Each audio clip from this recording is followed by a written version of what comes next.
Next one is cooperation not individualism. इसमें क्या बताया है कि this is extension of harmony not discard. Harmony not discard में बोला था कि एक मेंटल रिवोल्यूशन होना चाहिए जिसमें दोनों एक दूसरे के लिए थिंकिंग चेंज करें, पॉजिटिव थिंकिंग रहे। यहाँ पर क्या बोला है कि मैनेजर और वर्कर को एक दूसरे के साथ पॉजिटिव थिंकिंग के साथ साथ कोऑपरेशन भी करना चाहिए, दोनों को एक दूसरे की बात समझनी चाहिए। वर्कर्स को समझना चाहिए कि जिस तरीके से ऑर्गेनाइजेशन को आपकी नीड है उसी तरह आपको भी ऑर्गेनाइजेशन की नीड है। सेम मैनेजर्स को समझना चाहिए कि workers is also important for organisation.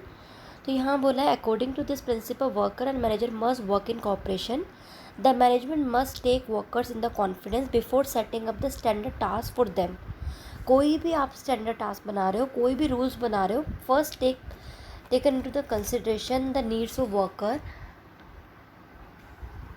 whether they understand you or not, because when the standard or targets are set up in the consideration of worker then they will try their best to achieve it। अगर कोई भी चीज़ आपसे discuss करके की गई है, आपके सामने आपसे आपकी कंसेंट लेके की गई है, तो आप उस चीज़ में अपना बेस्ट देने का ट्राई करोगे, क्योंकि आपके माइंड में होगा कि इसमें तो सजेशन मैंने ही दिया था, तो एटलीस्ट ये काम तो अच्छा होना ही चाहिए।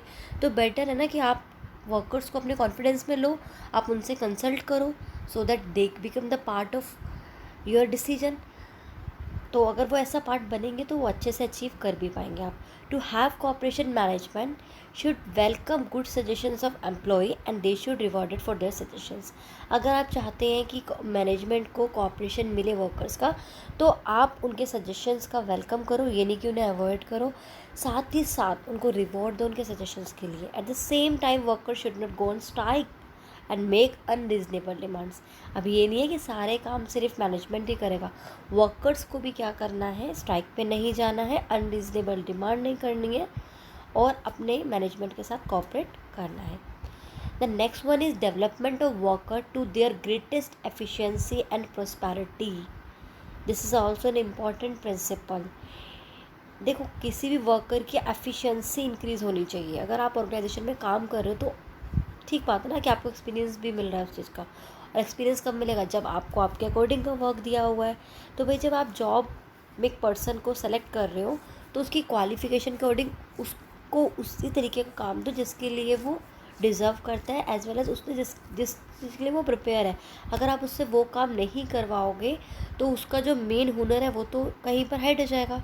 Suppose I am accounts commerce teacher and I have given the subject of maths of 8th and 9th class. Then the commerce जो मेरा होगा वो जो एक अच्छा अकाउंटेंसी बीएसटी में प्रोवाइड कर सकती थी, हो सकता है कि टाइम ड्यूरेशन के साथ वो मैं ना प्रोवाइड कर पाऊँ क्योंकि मेरी हैबिट से निकल जाए। तो जो मेरी एफिशिएंसी इंक्रीज़ होनी थी, जो मेरा डेवलपमेंट होना था, उल्टा वो रुक जाए।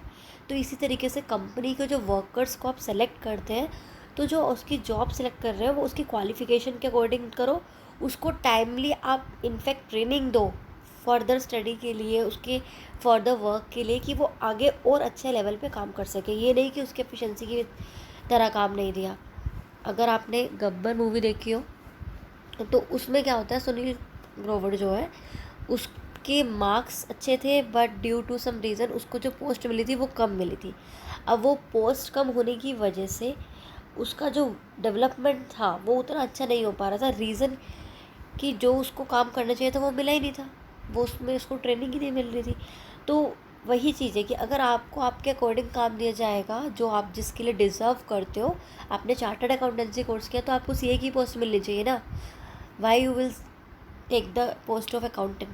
अगर अकाउंटेंट की मिली तो फ़ायदा ही क्या हुआ, और अगर मिल गई in any case due to some financial crisis आपने उसको अडॉप्ट कर भी लिया, तो जो सीए की डिग्री थी वो तो वेस्ट गई। तो उस चीज़ को अगर वेस्ट नहीं करना है तो मैनेजमेंट को इस चीज़ को समझना चाहिए कि वर्कर की एफिशिएंसी के अकॉर्डिंग उसको वर्क करे, जिससे कि वो उसका डेवलपमेंट हो और आगे अच्छी उसकी पोस्ट मिले। तो यहाँ बोला industrial efficiency depend on the efficiency of worker. भाई सिंपल सी बात है, अगर आप वर्कर्स की एफिशिएंसी को इम्प्रूव करोगे तो आपको भी बेनिफिट मिलने ही वाला है। Workers efficiency depend upon the proper training and their selection. Taylor insisted on due care should be taken while selecting the employ and after selecting they may given job according to their qualification. भाई एक बार आप selection कर लो जिस तरीके से आपको करना है, उसके अकॉर्डिंग उसकी जॉब दे दो। Employ must be sent for training from time to time to update their knowledge. और एम्प्लॉयज़ को ट्रेनिंग के लिए भेजो। आपको पता होगा जैसे सीबीएसई के सेमिनार्स होते हैं तो प्रिंसिपल मैम हमें भेजते हैं कि so that we can update our self, we can enhance our knowledge, and we can same provide to you. This will ensure greatest efficiency and prosperity